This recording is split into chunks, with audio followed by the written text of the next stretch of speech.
Welcome back to the On Life podcast. Today we are talking about liberty and how we got here. So you might be a new student, this might be your first semester, or you might have been here a while and just haven't heard this before. But we're going to take some time today just to talk about how liberty got here, how God worked through the beginning of this school and how God's still working today. So Robin, I'm really excited for this one. Who do we have? Me too. This is a special honor we have today. Today we have with us Pastor Jonathan Falwell. He is pastor of Thomas Road Baptist Church and the Chancellor for Liberty University. So welcome. Yeah, it's great to be with you again. Yeah. Yes. So you shared that I was the first guest when you did when you started doing this podcast, and so I guess I passed because I'm asked back again. So Yes. that's a good thing. Yeah, Cool. Absolutely. Well, we just start us off, just maybe for the online student who doesn't know you, would you just talk a little bit about who you are and how you arrived at Liberty?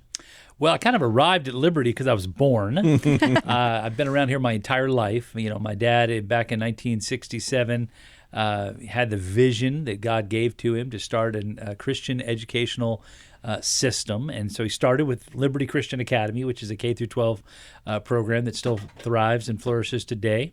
And then 1971, he started Liberty University, of course, at that time, Lynchburg Baptist College, later Liberty Baptist College, now, of course, known as Liberty University. So I was born in 1966. So, my entire life has been around this place. And, I'm one of the few people kind of that had the great privilege of hanging out with my dad as he was kind of envisioning what we would do here at Liberty and what it would become. And I remember the days when, as a little child, when I couldn't care less, but yet he talked a lot about what God had laid on his heart for this place to be. And so how I got here, I had no choice whatsoever.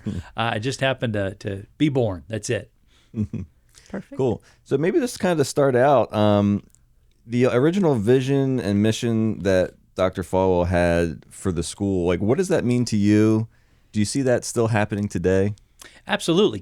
Again, so I wasn't aware of it because I was a child, born in 1966, so I was, still not really paying attention at the time. But looking backwards and seeing and remembering some of the things that he talked about during those days and in the days following, clearly his vision that God, impressed upon him was to create a place that would do everything that it does in excellence. So academic excellence, athletic excellence, facility excellence, our professors who are the top-notch, the best of the best, all across the board. Everything we done with excellence. Why? Because the Bible tells us, 1 Corinthians and Colossians both tell us, like whatever you do, do as unto the Lord, whether you eat or whether you drink, do all to the glory of God.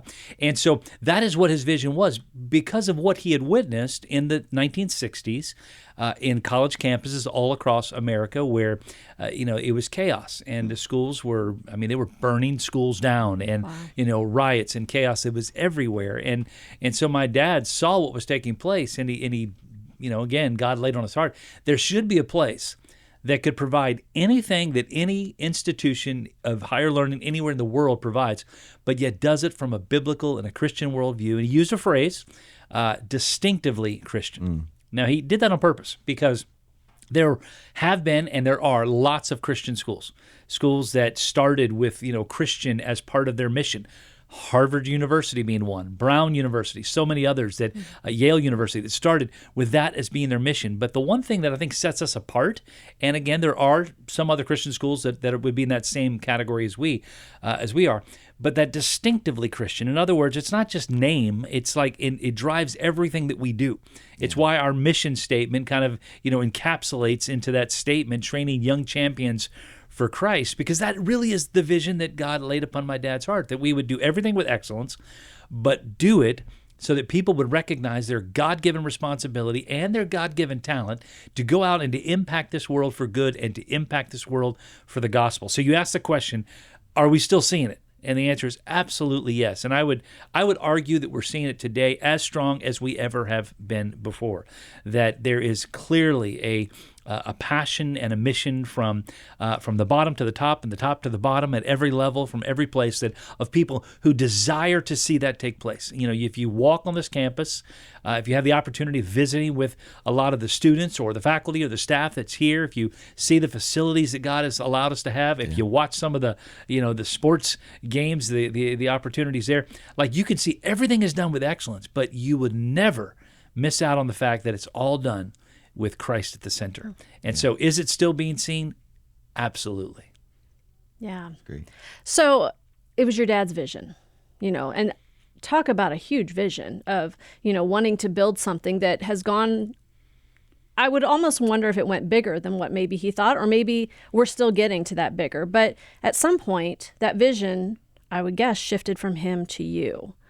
Well, I would actually kind of broaden that a little bit. Okay. I'd say that vision that God gave to him spread to a whole lot of people, a lot of individuals. It's not like I'm the only one carrying the mission. Sure. Like, there are so many others from every level, from every perspective. I've had the opportunity of talking with some of our facilities teams around here, some custodians that have been here for a long time, served here for 20 and 30 years, and they would say exactly what they see it as their mission. Even in what they're doing, they're seeing it as their mission to help continue the vision. And so, clearly it was a big vision. And I don't think my dad ever had the statement that there was going to be a point when we would reach it. I think his vision was always so big, again, God-given, and so directed towards excellence and growth and expansion and really world evangelization. I don't think my dad ever would, if he could talk to us today, I don't think he would ever say, well, yeah, there was a point when I thought we would get here and then we would be done.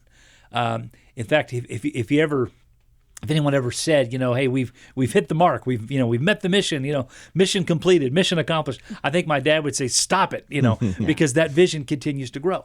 My dad always said, is if you're still breathing, then God's still doing something through you. Right. Just in the weeks before his death, he made it very clear, preached it in a sermon. He actually said these words, that God's servant, God's man, God's woman is indestructible until he has finished the work that God has called him to do. And so clearly, until our last breath, the vision continues. And so, would my dad be surprised at where Liberty is today? No, he wouldn't, because he knew of the greatness and the goodness of our God. Yeah. He knew that God, with him, all things are possible. And so when God laid this on his heart, I remember back in those days when, he said, one day we'll have 25,000 students. And then, we started getting close to that 25,000, and he quickly started changing it. Mm-hmm. And he did it in a way like as if, I never said 25, we're going to have 50,000, and he continued to grow because he always saw that with God, all things are possible. The sky's the limit, literally. Yeah. And so, I don't think he'd be surprised at all. I think he would sit back and probably in a tongue-in-cheek way just say, I told you so. Yeah.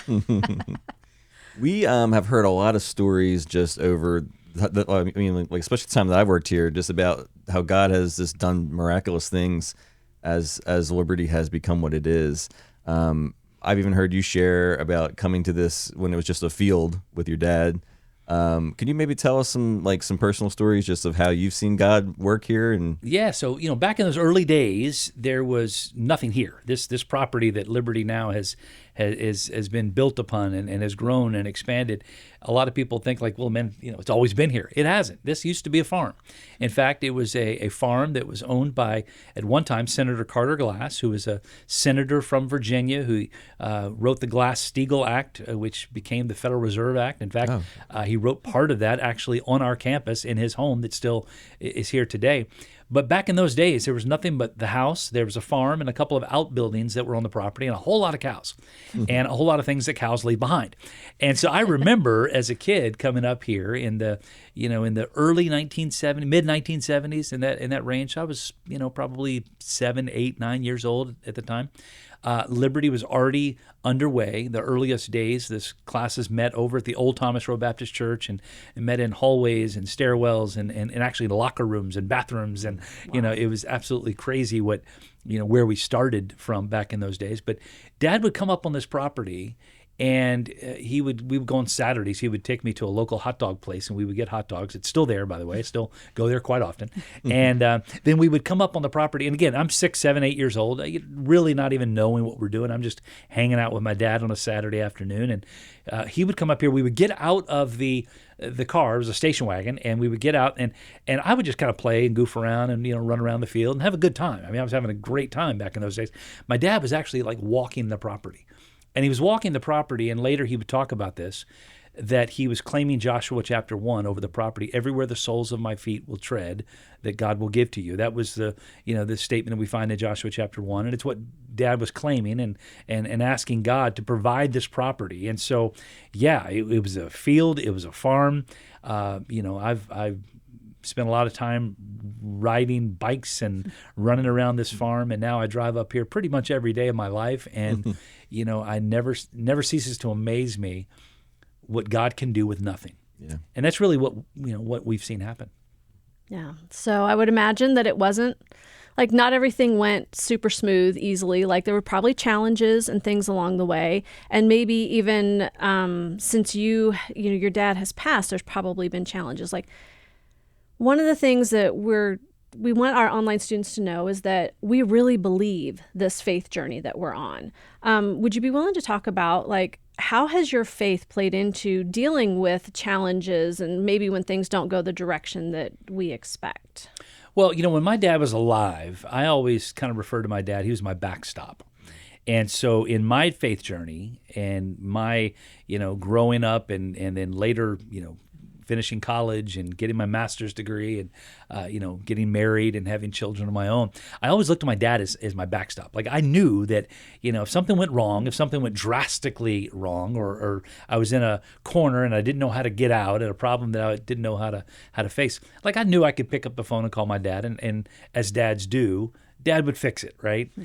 And so during that time, I didn't know it until after he had passed away, but what I actually began to learn from him and saw in him during those days was actually how to navigate those things on my own. So in other words, recognizing that one day would come when my backstop wouldn't be there and, it would just be me and God.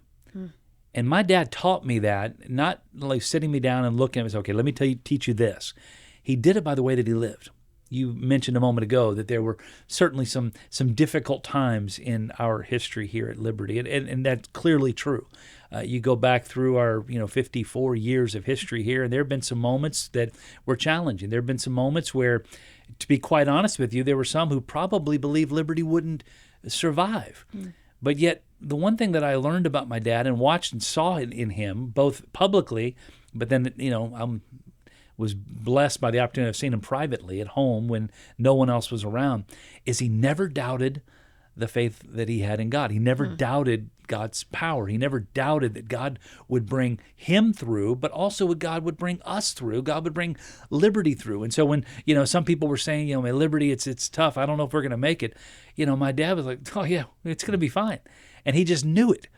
That confidence, which was not arrogance and it was not confidence in the level like self, it was confidence in God, is something that I learned from him, so that now, my dad's been in heaven over 18 years now, and the time that I've had, where that backstop was gone, what I've learned is you can trust God.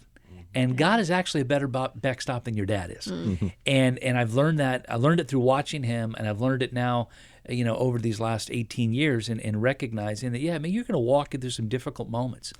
Some of these students that we're talking to right now might walk through a class. It's a difficult class, a professor that, it's tough. I've been there. I've sat in those classes and wondering, man, if I'm going to pass, am I going to make it through? I've got this paper I've got to do, and I don't know if I'm going to have time. And what I've seen over and over and over again is that if you would simply just apply yourself in recognizing that there's nothing that you can't do when God is at your side, when God has called you to this, when this is God's will for your life, the only place you cannot fail is when you are smack dab in the middle of God's will. And recognizing that, understanding that, it's God's will for me to get this degree. It's God's will for me to serve in this position, this job. It's God's will for me to do this or that or whatever it might be. You cannot fail. If it's God's will, you're gold.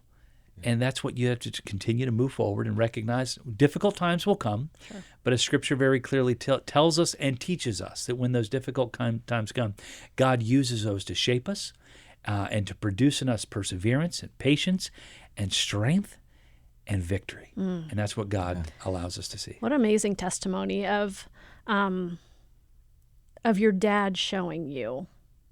The power of a dad who is walking that faith in front of us and showing you that believe these things. Like, what a great testimony. I love that. Well, there's no doubt that I'm, I know I've been blessed and I'm biased. I had the best dad in the world, and he's my hero. Today, by the way, the day we're filming this, today's my dad's 92nd birthday. Wow. And, so there's no question I was given a great gift and a great dad, but not because of what he built, but because of who he was. Who he was. Yeah. That's great. We were talking before we started recording about how Thomas Road Baptist Church is also like so connected with Liberty. You had mentioned like we had started like classes there at the old Thomas Road. What's that like being in the pulpit there? Kind of following in your dad's footsteps. Well, I don't follow his footsteps because those are big steps. And if you try to follow in somebody like that in their footsteps, when you start, you're not going to leave any of your own, right? So I don't try to fill his shoes because that's impossible. But what I do recognize is God's call. So God has called me to serve as pastor there, and it's been a great privilege and a great blessing to be able to do that, and certainly to have that history that again, I grew up there, so I've been in that church my entire life, and so it's not like I went to a new church and had to get to know the people. Like, these people watched me grow up.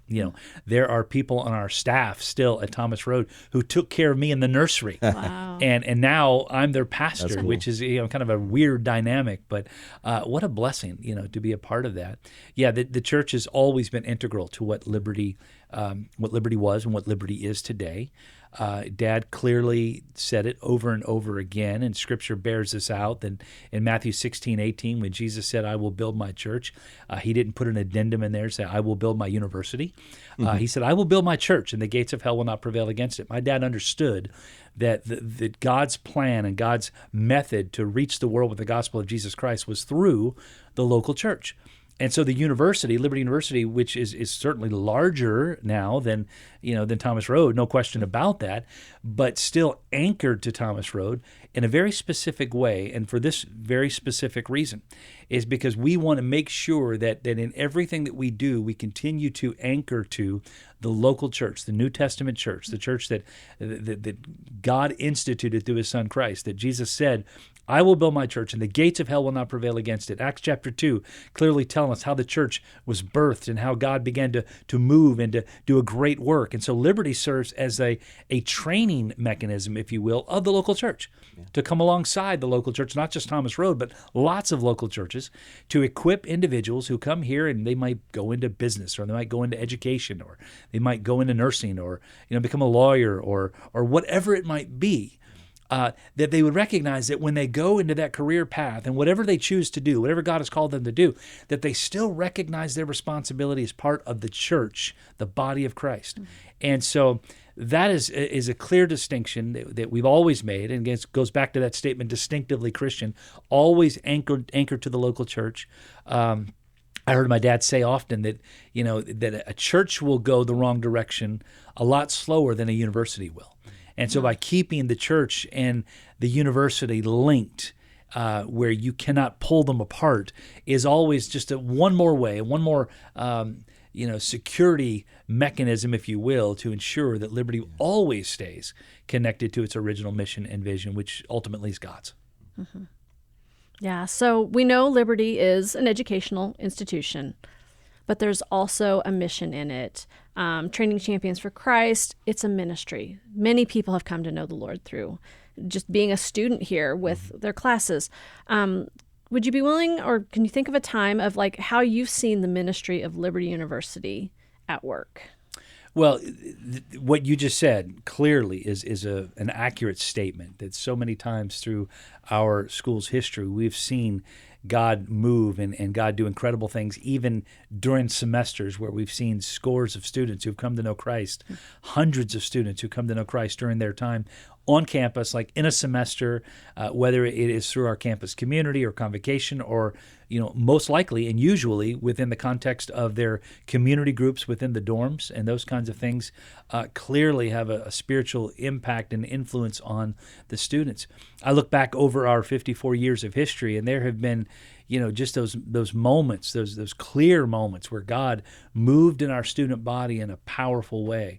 I remember years ago we had a dean at the time named Vernon Brewer, who was a dean of students and served, and the kids loved him, and he was just a great part of our team here. but he was diagnosed with cancer, and got to the point where he was so sick with cancer, the doctors took him into the operating room, and they started the surgery, and then they closed him back up and said, "There's nothing we can do," and they basically said he's going to die. And I remember that in those hours after that announcement was made, that our students gathered together, and in a 24-hour prayer time, they prayed 24 hours nonstop, all together, skipped classes, which was fine, and they got together and they just prayed for healing. That was probably 30 years ago. Vernon Brewer today continues to serve in a local mission organization, continues to travel the world reaching people with the gospel. And, what I would say is a big part of that was the power of prayer. James chapter 5 tells us that the fervent prayer of the righteous man avails much. And so it makes a difference. It's impactful. And so we've seen those kinds of moments happen where students just gather together and pray. Over the last couple of years here on our campus, we've had a number of nights where we've opened our prayer chapel to say we're going to have a 24-hour night of prayer, day of prayer. And our students will come, and at 3 o'clock in the morning, 4 o'clock in the morning, they will fill that prayer chapel praying for lots of different things, lots of different needs. And just to see that spiritual growth and that spiritual formation that is in the life of our students, this clearly is... This place is special.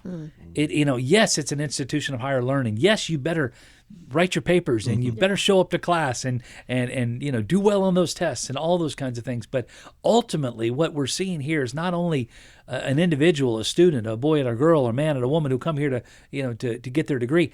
We don't just see them get their degree and then go out. We see them get their degree and go out with a passion and a personal mission of recognizing that God has called them to something bigger than a paycheck. And that's what we continue to see, and the stories are endless of how that has played out.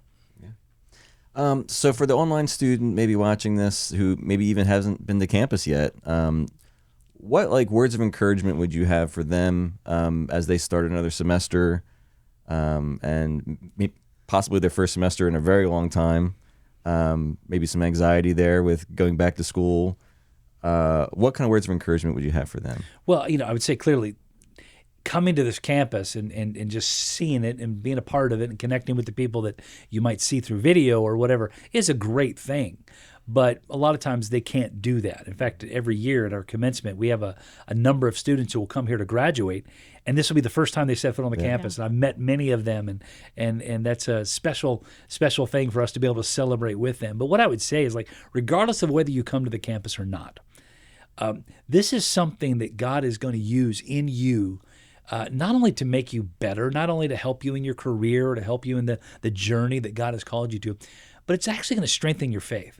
And just because you're an online student, it doesn't disconnect you from the things that we've been talking about, the spiritual formation. There are so many different opportunities and so many different ways that you can allow your journey at Liberty University to also be a part of the same kind of things that a student in a dorm might experience.